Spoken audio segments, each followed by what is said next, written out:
Yo, Gamer Nation! Matthew back with another live stream. We just finished Summer Game Fest. It was all right. I give it about a 5 out of 10 compared to the previous ones. One of the biggest beefs I have as a YouTuber is the copyright claims, and I'm gonna get rid of them one by one. Sorry about that. I have to go through the past ones too. They don't have a streamer mode for some reason on these live events. You think that in 2026 you would have something like this, right? Boggles my mind too, you know? That we can't get these on all the video games and in the live, because I know my buddy Marlon, he puts it on mute and he's like, WTF. You could hear his read the lips, right? Big shout out to you, brother. I'm in the States. I hope you're doing well. And we had a lot of great games coming out of Summer Game Fest, unlike the PlayStation one, which was kind of, it wasn't that good. Sony can do a better job, and I'll talk a little bit about that in the news about Xbox's platform versus Sony and what I think happens behind the scenes. You know, my opinion, of course, it's my opinion only. And yeah, just my intuition playing and seeing why there's an ebb and flow in the gaming industry, how Xbox beats PlayStation one year and then PlayStation comes back another year. You know, something's a little strange. So without a doubt, thank you so much to our subscribers. We hit 1,000 subscribers. Finally, it took us 4 years, but we did it. Now we just need 3,000 watch time hours for every hour that's a watch time hour. Google if you're listening. I think you can do better at this, guys. Come on, and girls, change it to make it easier to get monetized. You know, like we try our best as YouTubers to bring out as many videos. I've promoted like 1,000 uploads of things. I'm doing twice a day, doing these live streams for you guys. As much as I can with my energy level as an actor. I have it, the enthusiasm to bring to the live show, always a plus. So yes, it'd be easier if they made it a little bit easier with the watch time. Maybe give us 10 times the amount, for one time watched hour. And that would make it more sense, for a lot of people to get more into YouTube and not struggle, to get monetized, because they only give you a year to reach this 3,000 or 4,000 threshold. We reached 1,000, which is great, but now we need that. So if you can watch all of our, and I'm talking to you subscribers and non-subscribers who's watching this, please subscribe as well if you enjoy the content. But watch time is very important to us. So if you can continue to watch our playlists, and I'll do the best to bring you as many live shows like this of entertainment and comedy if I can, this is what we're going to do. So without a doubt, one of the games that came out, a new God of War game, not the one of Egypt. We are now playing as Faye. And check out this trailer and let me know what you think, and I'll tell you my thoughts at the end. Enjoy.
Find your way home.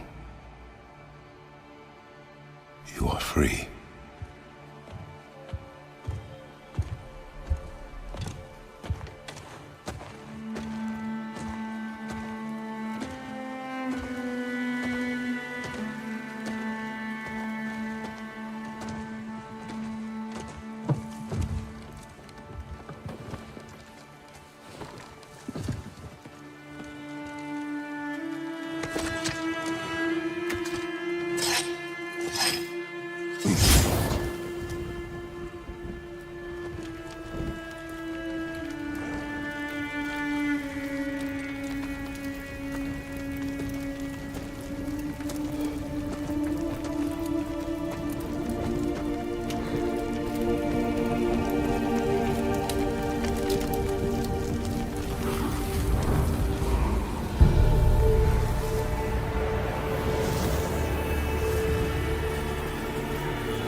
Where am I?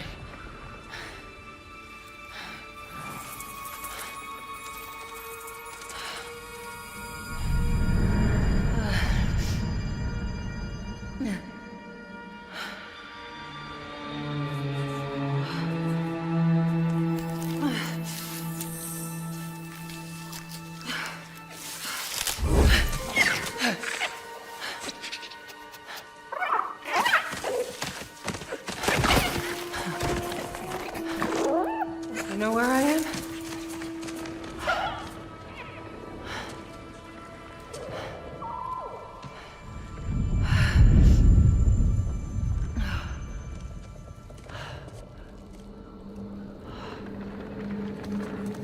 Okay. Burned clothes. The pyre. It happened. They're starting on the path. It's just... I didn't get to say goodbye.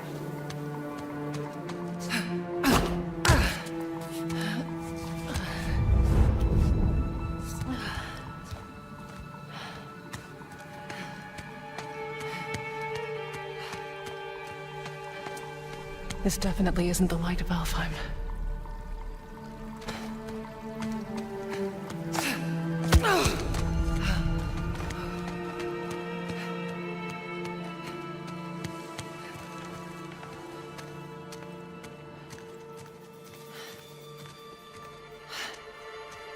Mask. How?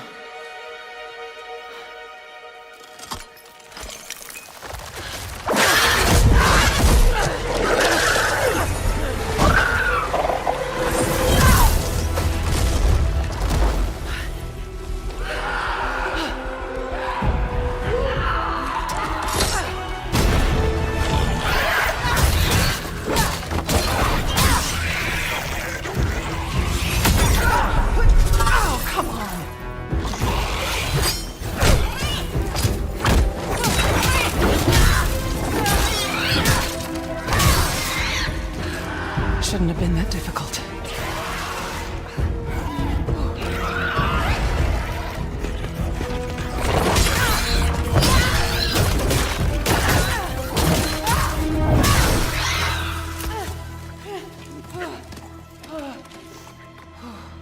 Yeah, armor. Good idea.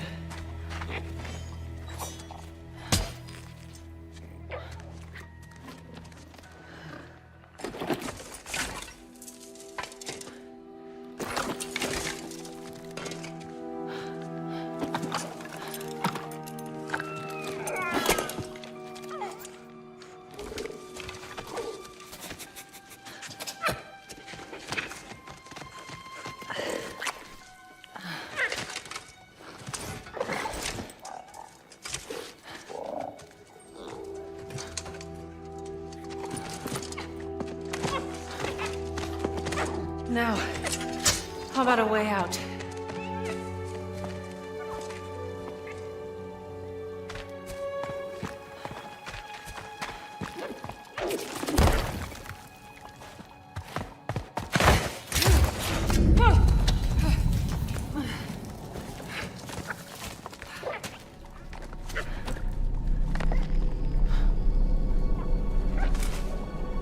Guess I'll find my own way from here.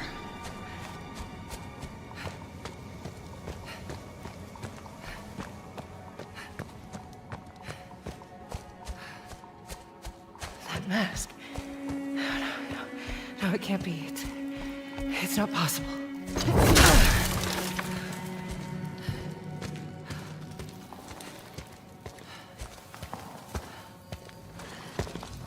If there's another mask, their path isn't safe. I have to find a way back.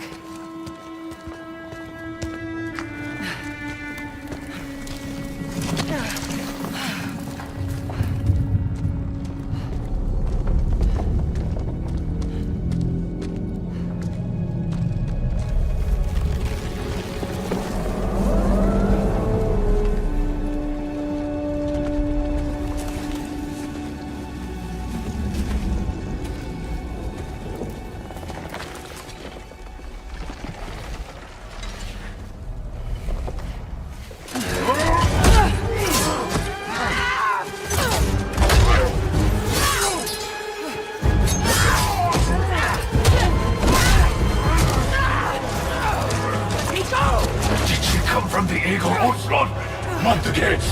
The gateway is closed.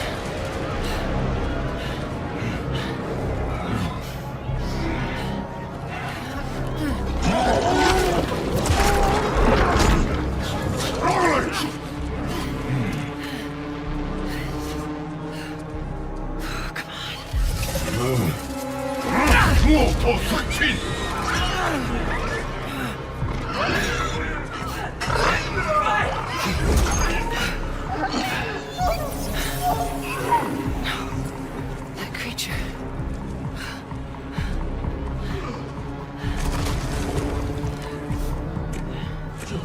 Hey! Kid! Let him go!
Another mask.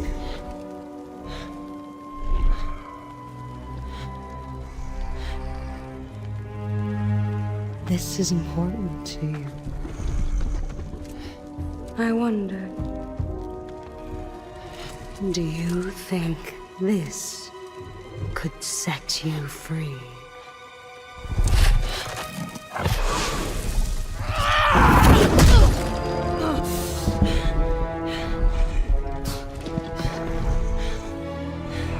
You touch me again, and I swear, I will kill you.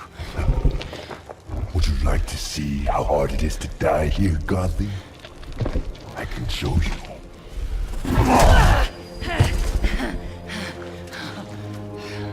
You can't keep me here. The gateway is closed. There is no escape.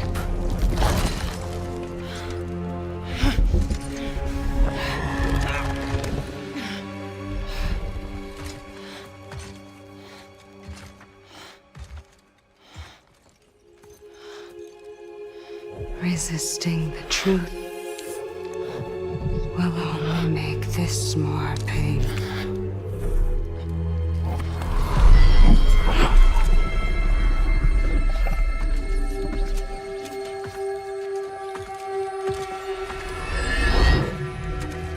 Sekhmet, No, Betsy. I will handle that problem. You deal with our new pet.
Okay. I think they're gone. Just be careful. Fresh air. Oh, you're different. You're a cube. Talking. You know what? It doesn't matter. How do we get out of here? Yeah, we've tried. There's no way out. And you're a talking sword. I'm not the sword. I'm the ribbons, obviously. And my name is Rue. The cube is Frank. I'm Faye. There has to be a way out of here. A way out? But you're not even all here. Of course I'm not here. I'm dead. You have to be dead to come through the gateway. It's like you're holding something back. This isn't working.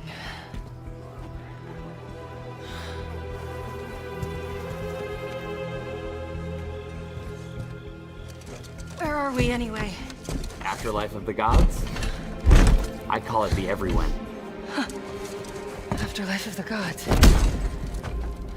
Great. So, what's the plan, boss? Not your boss, Frank. That cask. That's why you're trapped. Yeah. Wait, you made that big explosion happen, right? Could you do that again? My magic, it's wrong here. I feel wrong here. You want out, right? I think we all want that. We definitely do. Faye, you need to accept it. All of it. You're dead. How? How do I accept that? Simple. Focus. You're here. Be here.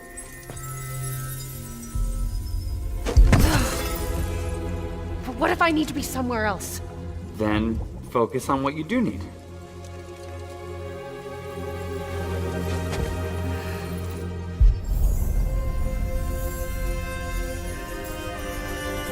Find your way home.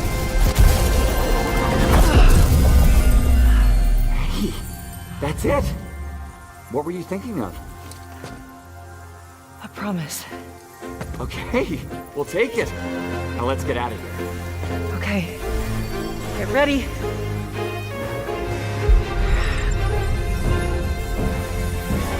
Wait! Not a good idea! Bad idea!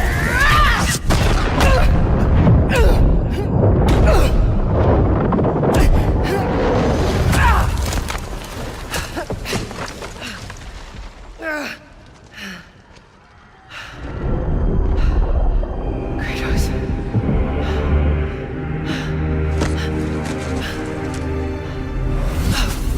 Kratos.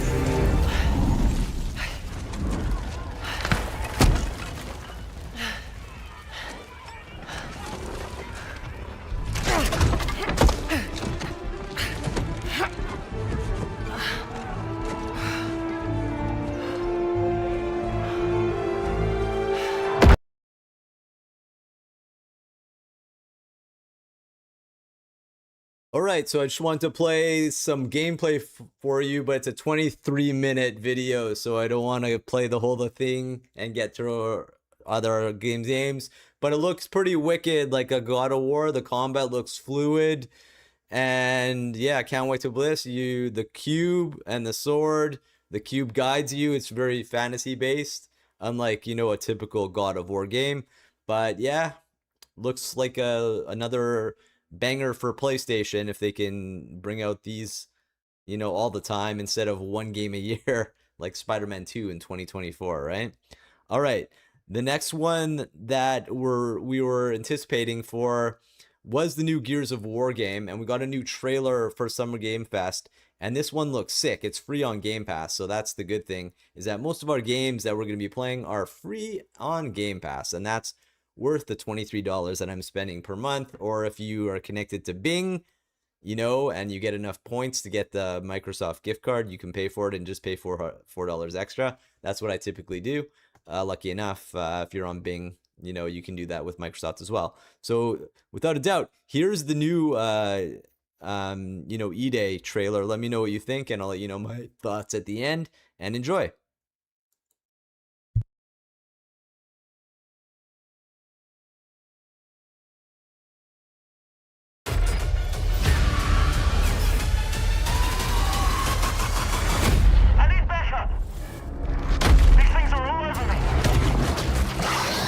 No way this is real.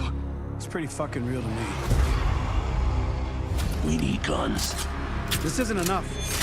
They shoot, they make weapons, they fucking talk, Marcus. Fucking hell! Look out! Oh, shit!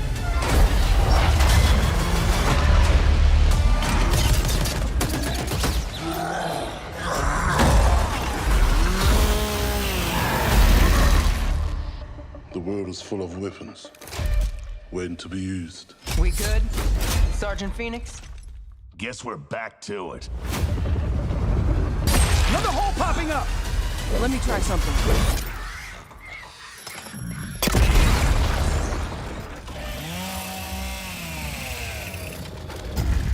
Nice.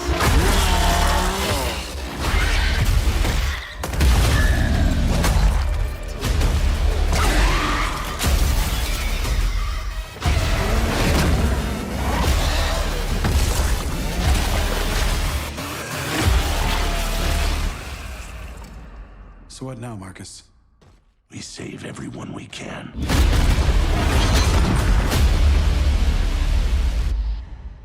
Holy fucking shit.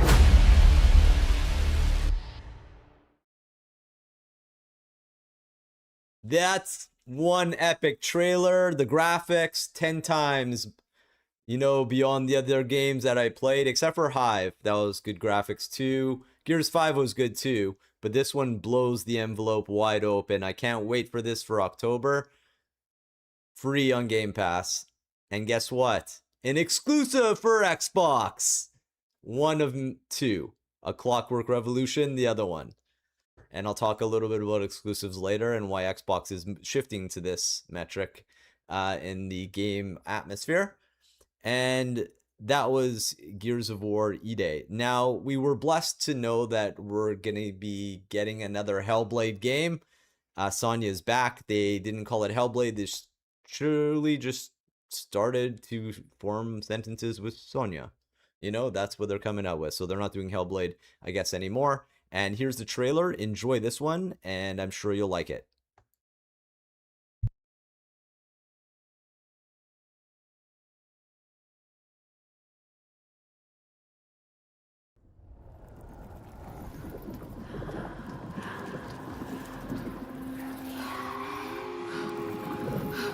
You buried your wounds.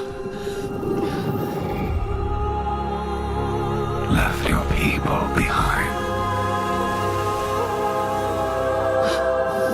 Believing time would see them heal. But what is left in the dark sickens. And some binds cannot be broken.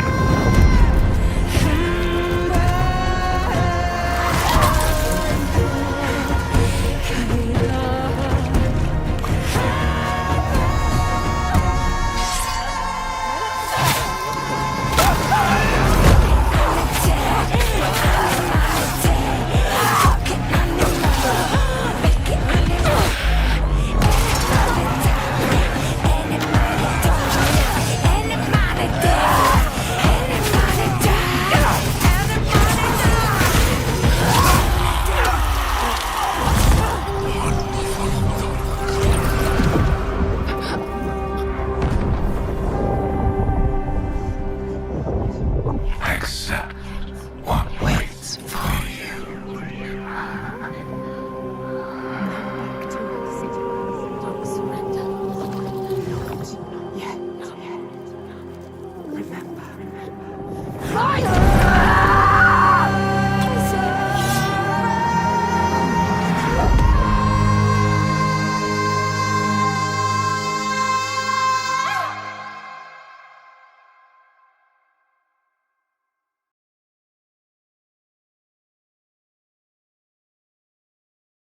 Senwa looks amazing. Combat increased from the last game that we played in Hellblade. Increased graphics. It's going to be an epic adventure for sure. And definitely wearing the earphones, you can hear the psychosis, you know, coming from the different witches. I hope they still have that kind of stuff. And they did some really psychological in-depth into psychosis, you know, to bring this live into the game with people who actually had the mental health problem.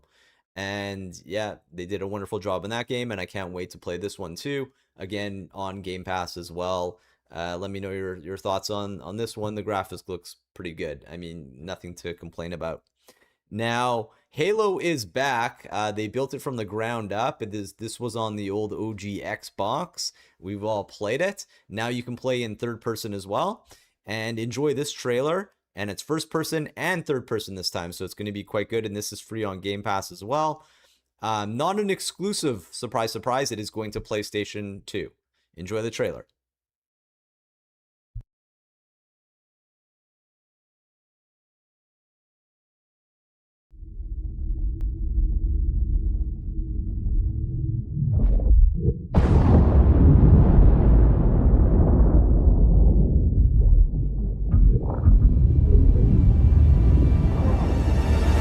Now move it out! Double time!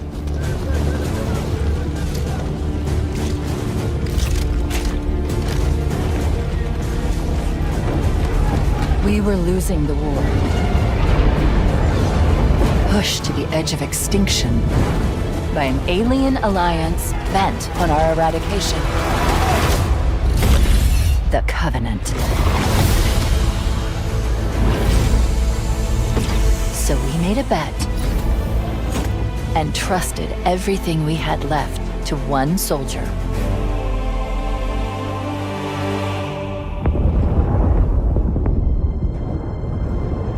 Those of us who managed to escape found something.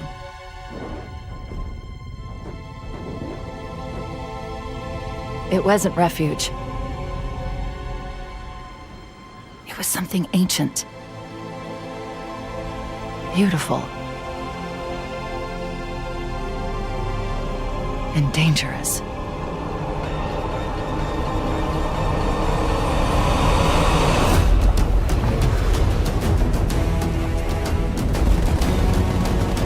Covenant followed us here.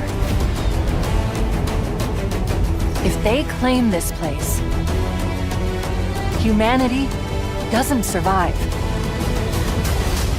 That's not going to happen.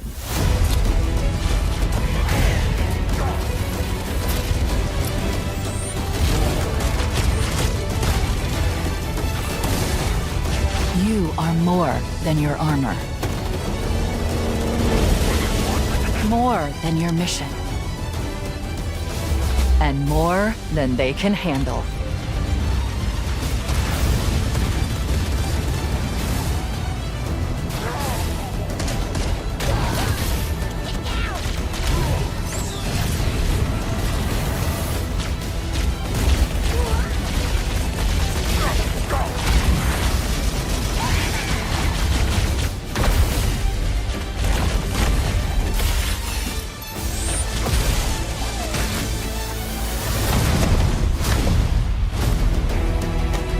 They believe they can break us.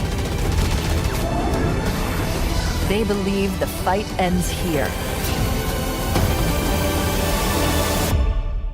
They're wrong.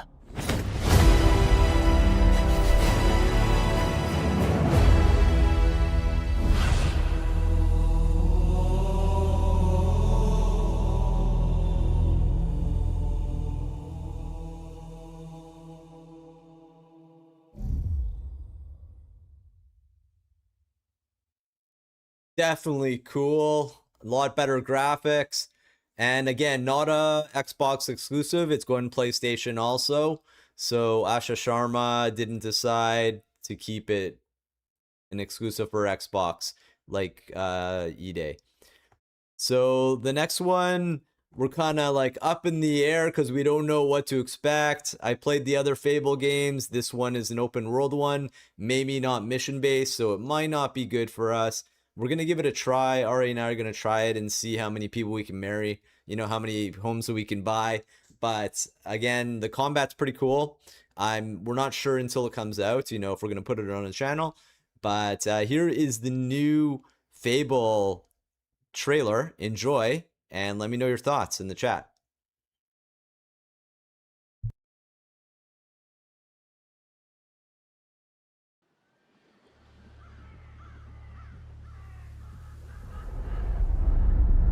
Do I remember the moment my powers came in? Well, I was being crushed to death with seawater and mud and manure, whilst holding onto my sister's hand. I remember her fingers gripped so tightly in mine that her nails drew blood. Until I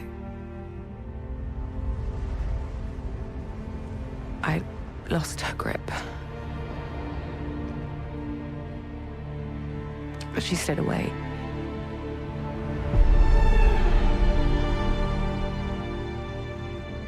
Does stick in the memory a bit, yeah.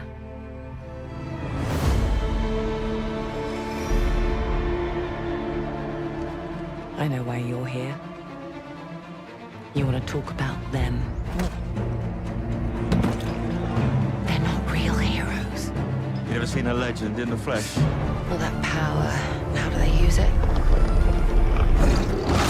Killing mindless beasts. Fighting petty villains. None of that matters. Look what a guild shut out. A real hero knows how to wield power. They don't waste their time in trivialities. You're back, and dressed like a twat. Got more important things to worry about than vegetables. A hero knows how to live with their choices. Oi! What the fuck was that? Well, I was just sent my brother into the infinite fucking abyss without even asking permission. Remorse? Remorse is for the guilty. Look, I will tell you what I told them. Albion is broken, and I'm going to mend it. Albion doesn't need heroes. It needs a hero. You're a monster. And that hero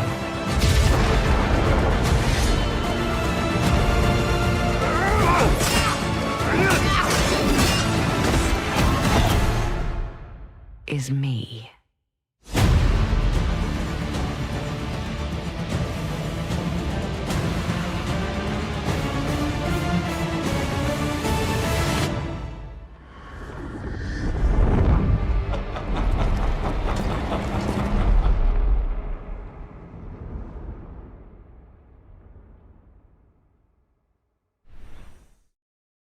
Little wait for this one, February 2027, when hopefully the PlayStation 6 and Helix come out, the next gen consoles. I may trade in my PS5 for the PS6 if the prices are good, depending on the trade-in value, but I think I'm going to hang on to my Series X. I don't really need a PC power horse like the Helix. I think the Series X is overpowered, you know, and it can probably handle all the games in the future as well.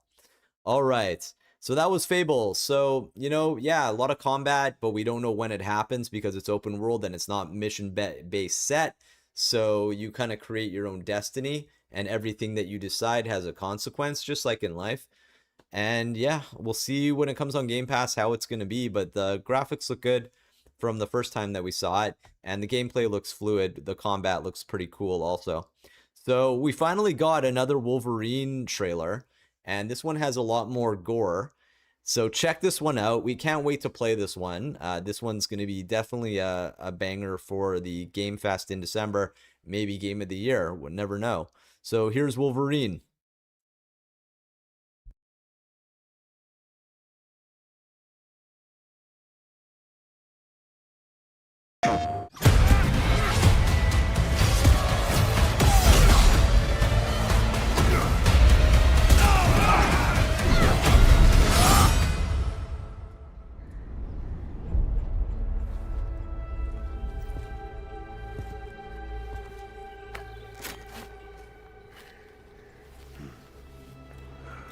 See if we can find the one that got away. Redhead. Might be our only lead.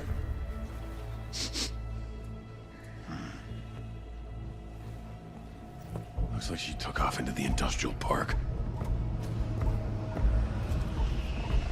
All right, let's search the area. Give me a status update.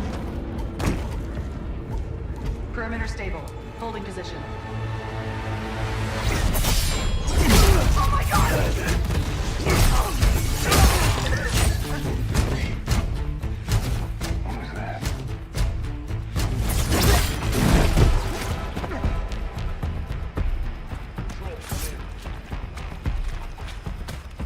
No answer.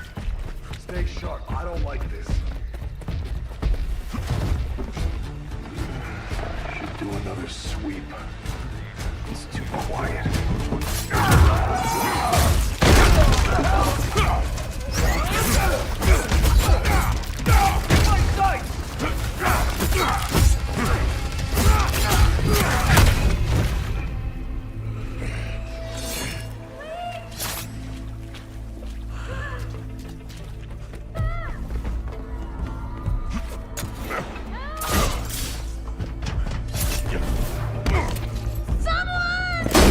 Shut it, freak!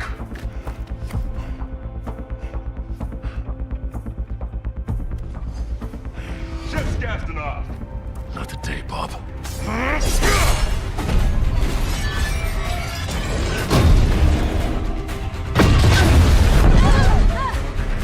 hell? Skullbuster! Up there! We need backup! Now!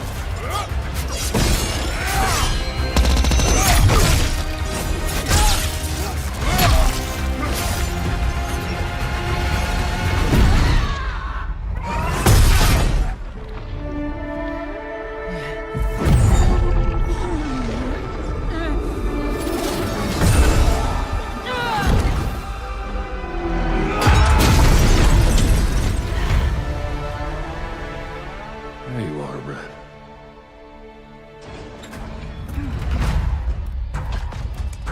Jean? Is that you? Don't worry. You're not going anywhere. Everyone shoot!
Let's go! Shit. Yeah, that'll work.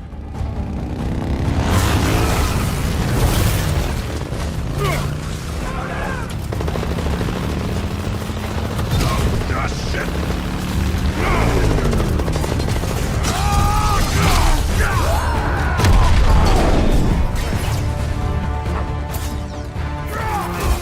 Where are those mutants? He's a wild animal!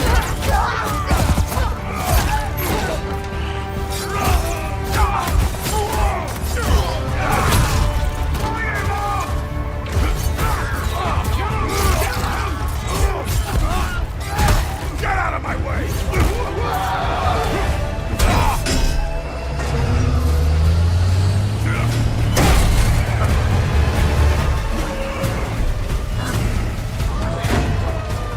You're mine, Shorty!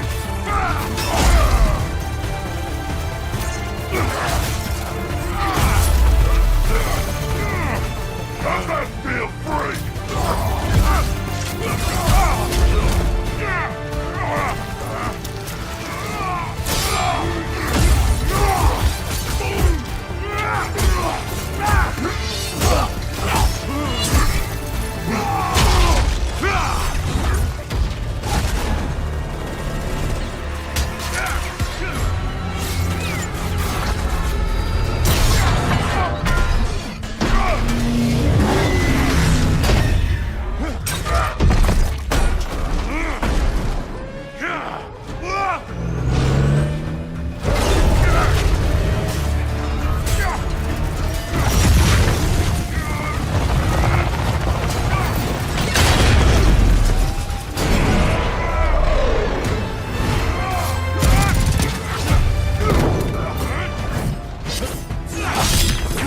Was hoping for the redhead.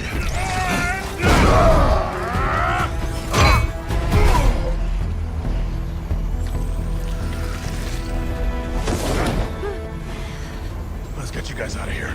Are you a superhero? Look it. I'm Wolverine.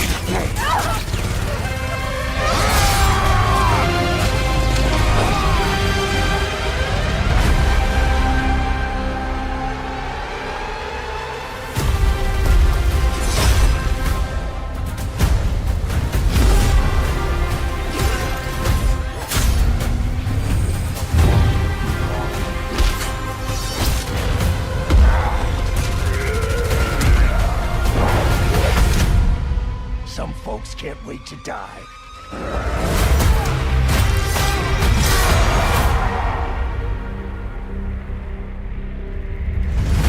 PlayStation.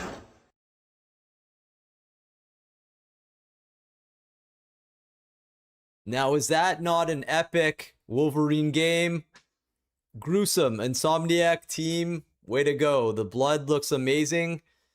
First time they've done that, because you don't see blood in Spider-Man. So can't wait to play Wolverine. Just pre-ordered it today at EB Games. Big shout to my buddy Evan at GameStop in Polo Park in Winnipeg, Manitoba. We just had a torrential downpour, severe thunderstorms, and a tornado actually landed in Portage Prairie. So my heart goes out to a lot of the Manitobans making insurance claims now for flooding. Yeah, it's one of those things that we got when we had 3 days of consecutive heat warnings. You know, you get severe thunderstorms, so a lot of hail damage to the cars. You know, people were telling me at my son's swimming that they were driving over hail and it was going ba-dunk, ba-dunk, ba-dunk, ba-dunk, ba-dunk. A lot of sub pumps working and a lot of homes got flooded.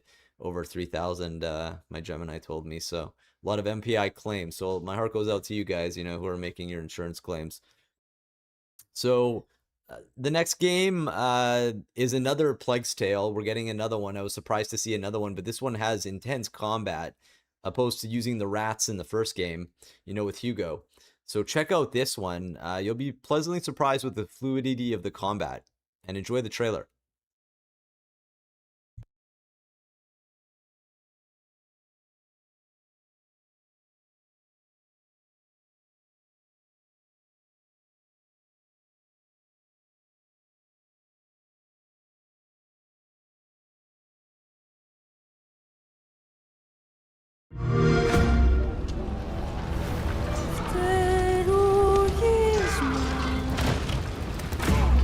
There's something on this island.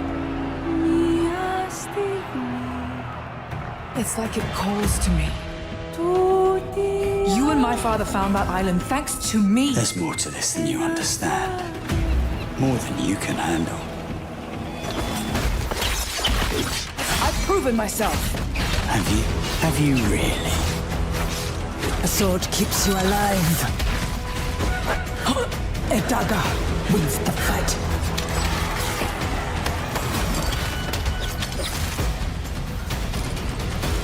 Look at this place. It's mad. The final confrontation is about to begin! Where are the others? This was dead, Lenny. They're all dead. Move! But you couldn't have said, "Hey, Lenny, you know those ancient death curse rumors? Well, maybe they're true. Sit in."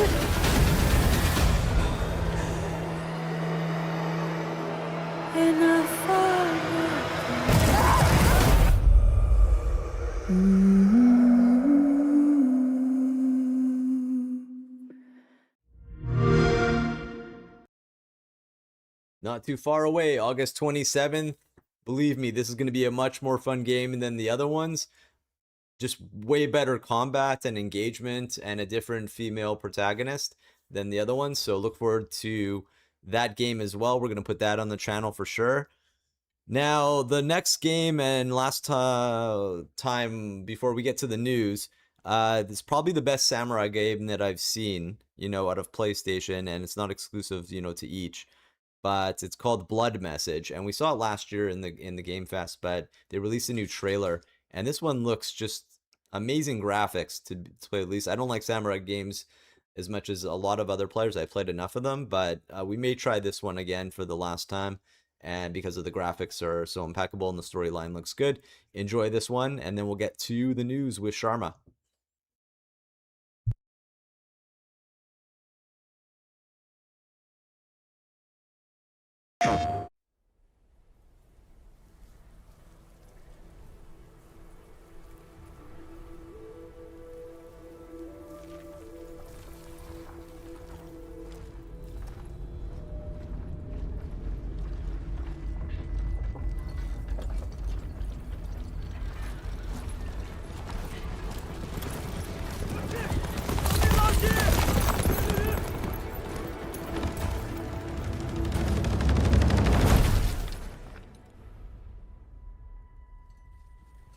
河西始于吐蕃50余载，意气奋起，却从未有人坚守如我等之久。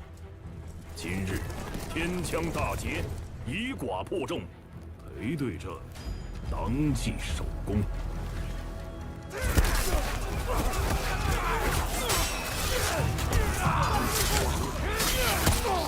好剑，又精进了。该你了。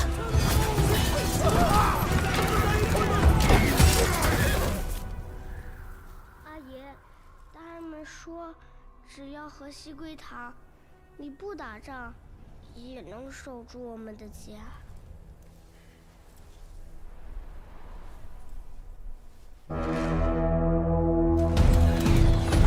再不投降，全部杀光！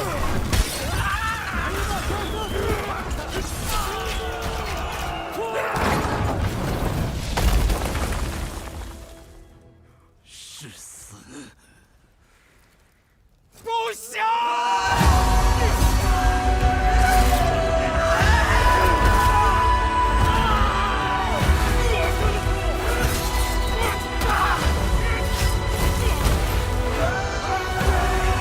守住城门！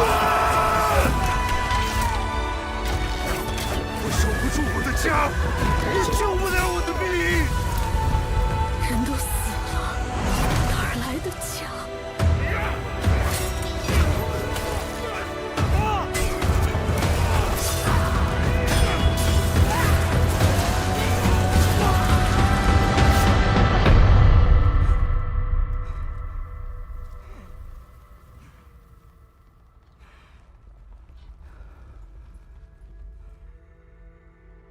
由来征战地，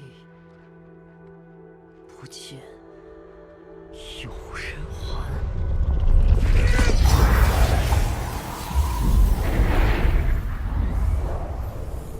真到了那天，我的阿宁，还有像阿宁一样的孩子们，就再也不用怕没有家了。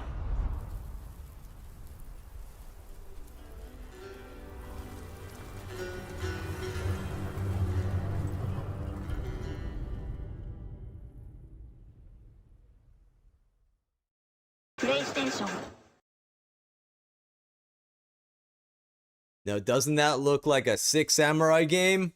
Wow. Now, when Phil Spencer left Xbox, and we're not sure this is all the playbook of Microsoft and Satya, you know, of Microsoft controlling, Microsoft's controlling, you know, Xbox. But Phil quietly left, and then we got Sharma from AI, and this was the first 100 days that she's been in.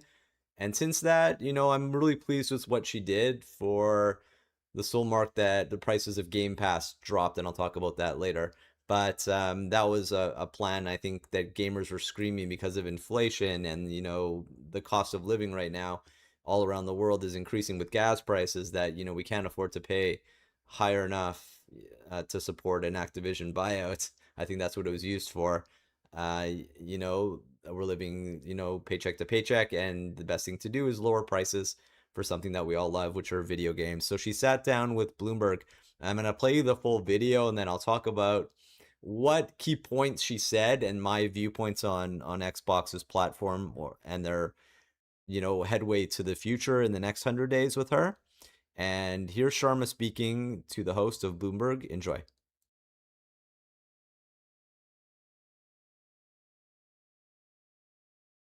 100 days in. 100 days in. It hasn't been uneventful. You haven't wasted a second. It's been wild. Gamers have gone from saying you were going to kill Xbox to putting your face on Jesus memes. How would you describe the first 100 days? You know, there is nothing that can prepare you for you know, taking on a new role in a new industry, being a first-time CEO, and having hundreds of millions of people having an opinion about you without ever talking to you. And so I think it's been wild. I think it's been wonderful. I think it's been weird, and everything in between. But, you know, for my first 100 days, I really just wanted to learn and listen. I felt like my first job as CEO of Xbox was just to understand the soul of Xbox, to understand the soul of what makes art, to understand the soul of creating, understand the soul of the platform, and kind of what made us great for the first 25 years. You were a surprise pick for CEO. Phil Spencer, your predecessor, 20-year veteran, super passionate fan base. You're not a gamer, came from Instacart, Meta, Microsoft AI. Tell me about that call from Satya. How surprised were you? Yeah, I would say no one was probably as surprised as I was when I got that call. You know, I didn't know he had the right person on the line, but... Did you try to talk him out of it? I tried to understand it. Look, like, it's one of those things when we're all every day working on an AI, it's hard to see past it, right? We started with a model launching every 6 months, and now it was launching every 6 weeks and every 6 hours in some cases. And so it took a moment to just pick my head up and say, what is this all about? And then you see, oh gosh, over 1 billion people play on Xbox every single year. 70% of Americans spend at least 1 hour every single week gaming. And all of my career, I've picked the things that I worked on because I deeply cared about the thing that I was going to go solve with technology, whether it was helping to make sure that every single retailer would have a chance to fight against Amazon with Instacart, or you know, private communication and preserving that and protecting that all around the world with messaging, or helping people take care of their homes. And so in this case, I think that gaming is culture. It is entertainment in many ways. If you think about some of the top shows in the world right now, they are games that turned into TV series or movies. And Fallout number 1 I think on that Amazon. Fallout's number two of all time. Minecraft was number 5 at the box office when it came out. So It just feels like the world is going through such a change, and it's a consequential time, and we've got great people working on AI to help enable every enterprise, and I wanted to take on something that could help the world continue to be entertained and help them play. So let's talk about the numbers. Gaming revenue last quarter was $5.3 billion, down from $5.7 a year earlier. Hardware revenue down 33%. The Switch 2 and PS5 are outselling Xbox by some metrics. When you walked in on day one and looked at it, what was the most uncomfortable thing you saw? With AI, you can create any character that you want to in seconds. This used to require huge Hollywood budgets, complex software, and tons of... Look, the gaming industry is going through a hard time. It's not unlike any other consumer industry with when COVID hit, demand pulled forward, and then, growth slowed after that. And in our case, we were not immune to that, and we have not been immune to that. I think the last generation product has particularly been a hard time. I think the most uncomfortable and surprising thing for me is what is happening in consumer electronics that we're not really talking about. I think that usually what happens at this point in a generation is your costs come down, right? Memory, storage, etc. Well, with AI, memory and storage costs are going up 2.75x rather than 50% down. Just in my first 100 days, it's up 50%, and I think it will continue to go up. And so the biggest challenge and opportunity is how do you make affordable products during that time? And that's what the next 100 days will be about. So, Project Helix, the next Xbox. Can you show me how big it's going to be, like with your hands, maybe? No. All right. But for this to pay off, it's going to have to be pretty expensive for all of the reasons that you just mentioned. Do gamers still care enough to shell out that much? I think it's expensive if we do not innovate, and I came to help that problem. I think that, look, it is natural that prices go up. Every generation around us is raising prices, but I don't think you can raise prices through the hardware crisis that we're seeing, and so it will require fundamental change in terms of how we innovate and how we think about the business models and how we go bring this to market, and we're working on that. Do you think Xbox is still selling consoles mainly in 2030? So look, the console market is stable and it's core to who we are, but at the same time, there's a lot of other growing markets. And so we're certainly going to continue to put out great reference experiences, but we're also going to push into new spaces. Microsoft owns Windows. Windows is one of the largest gaming platforms in the world. It has long had more players and more hours than any other platform. And I think it's going to have a lot of dollars associated with that in the future too. Mobile, we own Candy Crush. We have incredible worlds and characters that can meet the next generation where they are. And so, look, I look at console as core, and I look at our responsibility to not only serve that really well and get that healthy, but to also look at bringing the next generation online. The Switch 2 is having a huge year. What are your learnings from the first generation of Xbox handhelds, and would you ever build your own, or do you not need that category? Look, I think that there's a lot of interesting things to think about when it comes to how do you actually meet players where they are. I think handheld is just a way to take your games on the go with you, and so that can happen on mobile, that can happen on with Asus, which is our partner on handhelds, that can happen on all gaming handhelds. I think what's clear is the next generation plays a lot, and they see play as the most important form of entertainment to them. And a console is great when you're at home, and we're going to have to look for other ways to help serve that audience. One of the most controversial things you did, first few weeks on the job, you kill Copilot in gaming. Satya has literally said multiple times, Microsoft is a Copilot company, Microsoft's trying to put Copilot into everything. How hard was it to make that call? And what did he have to say about it? So, look, one of the first commitments I made was future of play. And I said, look, we're not going to we're going to be really thoughtful about how we ship AI. My job is to think about where we invest, what we prioritize, and how we operate. And our console players aren't excited about that experience in their console. Now, do I believe in AI? Absolutely. I think neural rendering is a great opportunity for us to invest in that. And it helps upscale. It's helping with the footprint on your device so you can get better graphics. There's a lot of things that AI can be really great at. I think that we have to make sure it's solving a problem if we put it out there for gaming, and so I made that call. So Satya was cool with that, or it was an Xbox decision. He's given me latitude to make the best decisions for our players. Well, how much latitude, elsewhere do you have? There's this idea that Microsoft wants to sort of extract software kind of revenues out of a gaming business, which may not be possible. Do you have more breathing room when it comes to the financials? Yeah, so my mandate is not 30% accountability margin. It's not enterprise software margins. It's to be the #1 gaming and entertainment company, and that's what we're going to go do. If you think about it, Microsoft has invested more aggressively than nearly anybody in this category over the last 6 years. We've bought Activision and ZeniMax. We've invested in our core platform. We've invested in hardware cycles. We invest in subsidies even when we're losing money because of memory and storage. And so we're long on gaming. We're long on Xbox. We'll keep investing. But we've got work to do. You shared the numbers. We're not in a healthy spot. And so, next 100 days is going to be about resetting the business. Let's talk about Activision. Microsoft paid $70 billion, $69 billion for Activision Blizzard, largest gaming acquisition in history. There have been layoffs, game cancellations, Game Pass prices have gone up rather than down. You inherited this deal. Is it paying off? So look, I don't know anybody in entertainment who wouldn't want Call of Duty, which is now grossing in more revenue than Marvel Cinematic Universe, who wouldn't want one of the top 3 apps in the world, the Candy Crush, who wouldn't want World of Warcraft, and who wouldn't want a team that for 20 years has been able to create predictable hits every single year. So I love Activision Blizzard King.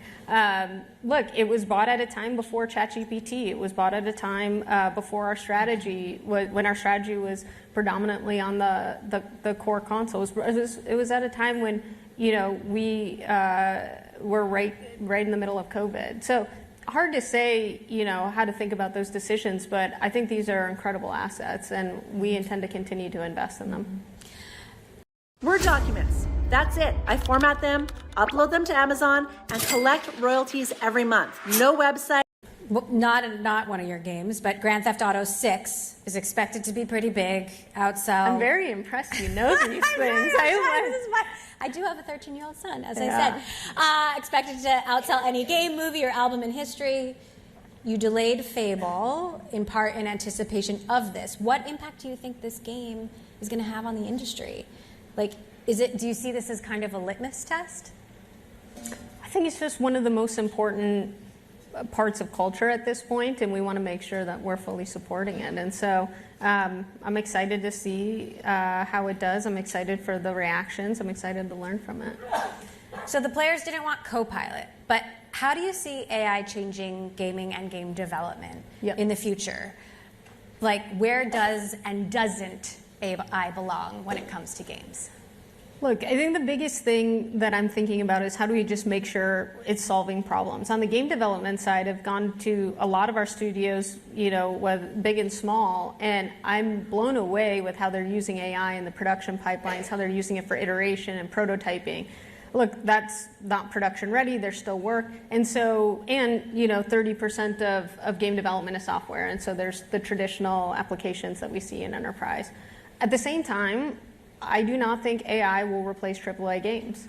I think it's entirely possible, though, that AI represents a new category of games and a new type of development and enables more people to create and participate. And we'll keep an eye on that, and we'll see how we best serve that. Your biggest competitors used to be, or maybe still are, Sony and Nintendo, but I don't know now. Is it Roblox or Netflix or TikTok? Who keeps you up at night? Honestly, I think our biggest competition is attention. Right now, the next generation's #1 thing they want to do is play. So we've got that going for us. But the way that they consume is really different. They want it wherever they are. They want it in shorter bites. They want to be able to customize. They want an open ecosystem. They want a lot of different things than our core user base. And so what's great is we have the characters in the world and the technology to be the best in the world and serve who we're serving. And we're going to have to invent new things to serve the next generation. We talked about Fallout and your characters showing up in theme parks and movies. I waited in line for a really long time to go on a ride at Universal Studios.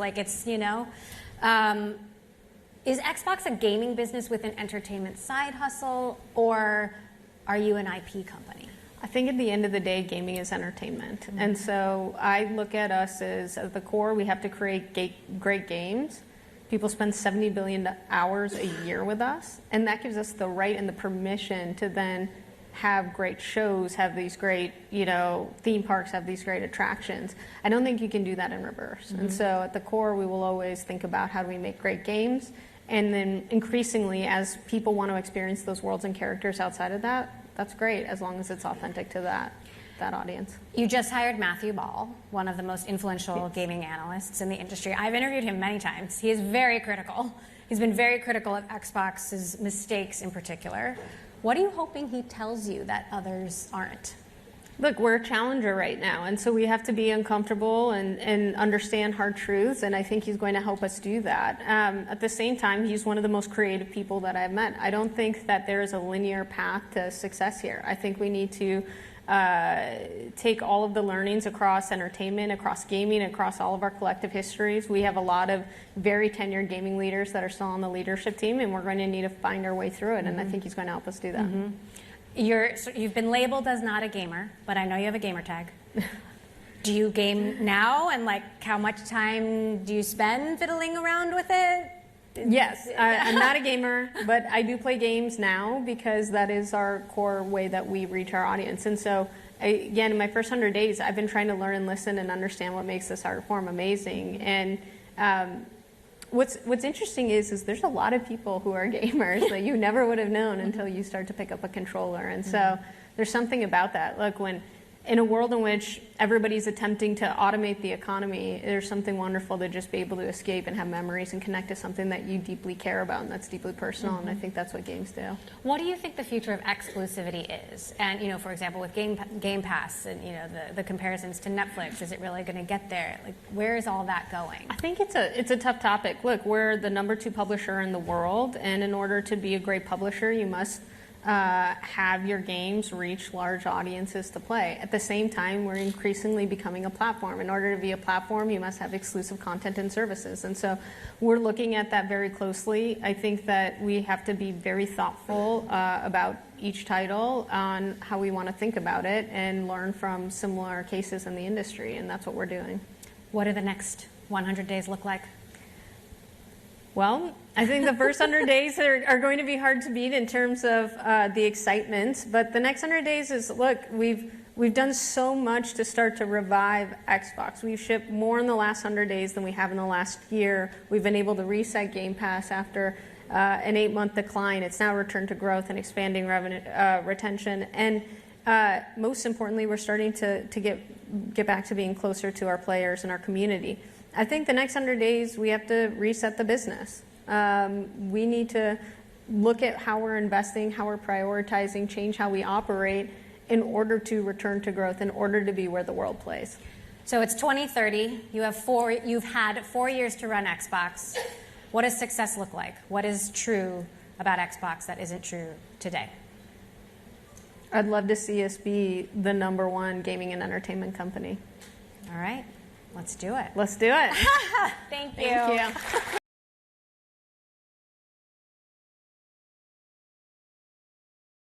And there you have it, the CEO of Xbox 100 days in. Now, here's my thoughts.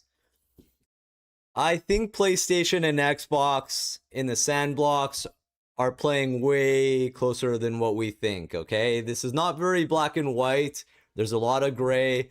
Can't you have an ebb and flow of each marketing strategy of each company, right? Where Sony only brings out one first-party game a year is ridiculous, and Xbox brings 5.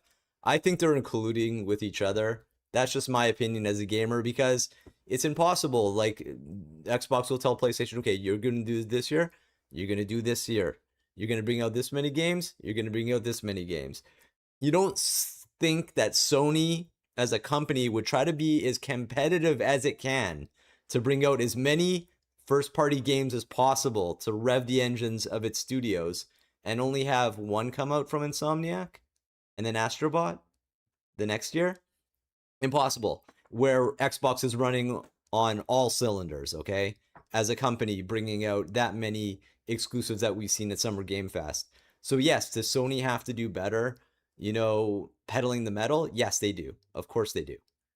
But this is my opinion only, as I think there's a lot of gray matter in the video game industry and how these companies cooperate with each other and who talks to who. And we don't know because the media doesn't talk about any of this stuff, right? Xbox Wire, nothing. We're not gonna hear anything from the Jason Schreiers of the world. We're not gonna hear anything about what's going on, the truth, behind the scenes of the gaming industry, that we love very well as gamers because we're just sheep to the slaughter. So, wake up. This is my opinion of what's going on in the game industry. We can't. I don't believe that PlayStation wouldn't have the savviness to compete directly with Xbox one-on-one to bring that many games out, like 5 and 5, to go battle ready instead of waiting back and see what happens, which is what I don't think they're doing. It's not really a ninja approach, right? Because I know they were scared of leaks coming out. We haven't heard anything from GTA pre-order yet, right? Which is a PlayStation exclusive for marketing only, coming to Xbox. We have not heard anything about Grand Theft Auto, nor seen a new trailer. Just an example, right? And I understand PlayStation because some of the games were leaked. We saw early terrible versions of Wolverine, and they're scared, and I would be too, that people are ransomware, hijacking companies to try to get money, and they're gonna kill a company that way. And I understand why PlayStation playing it safe, but I think it needs to put the pedal to the metal, have more fan, experience like Xbox does with the Fan Fest, which is coming back. Sharma is bringing it back this year because it canceled during COVID. And, we want to see these companies competing head to head with hardware and with games. But that's my thoughts, right? It's my opinions only. As a YouTuber, you can take it what you want. If you think, ask Gemini what it thinks, AI, but we're not going to know the truth until it actually comes out, into the media and how these behaviors happen. Because I don't believe that companies, other companies in other industries go head to head and they're very much attacking each other all the time. And these ones seem like they're playing nicely with each other, right? So there's something beyond the sandbox that we're not getting. So from what she said, yes, there's a lot of things plaguing the game industry right now. AI, I've talked about this before in nauseum. The AI data centers are not only killing the polar bears, as my son says, they are using a lot of RAM.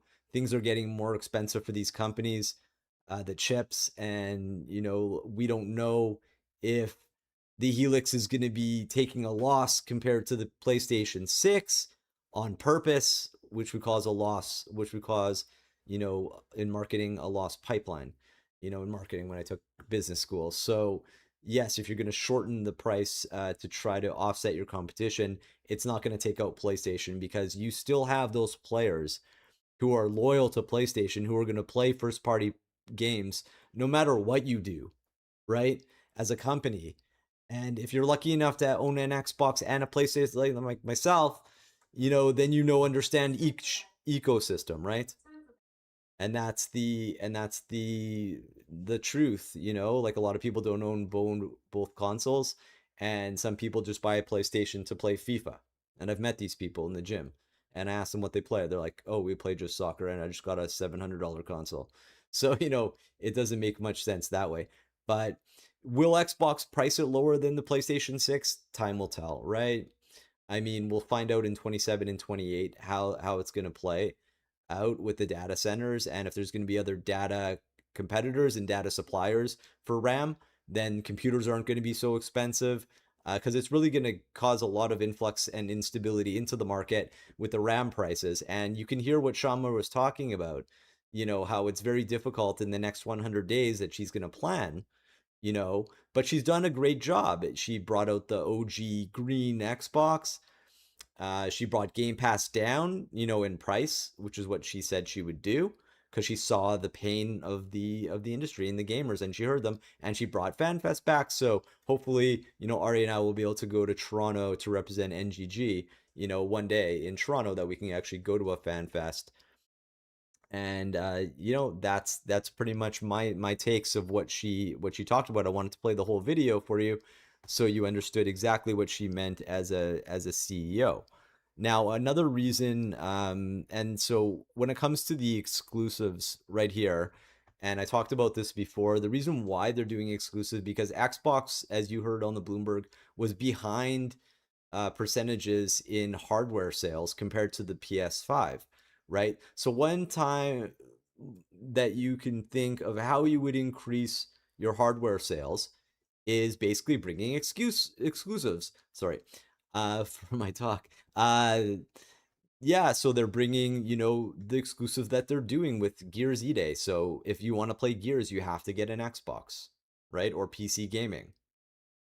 If you want to play Halo, you have a choice, you know, whether it's play Xbox or on PlayStation.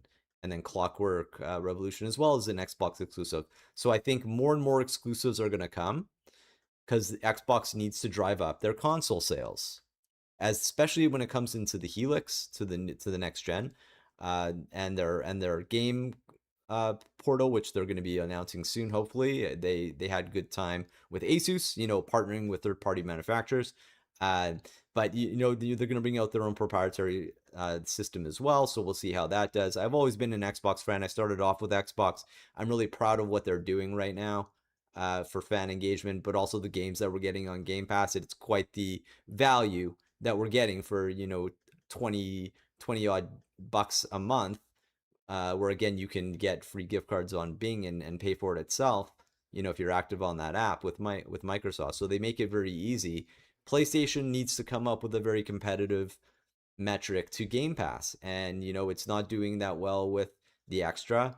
It's driving up its prices right now because it needs money, I understand, and that's what they're doing, and that's the name of the game. So, you know, when it comes down to business, you do what's best for your company.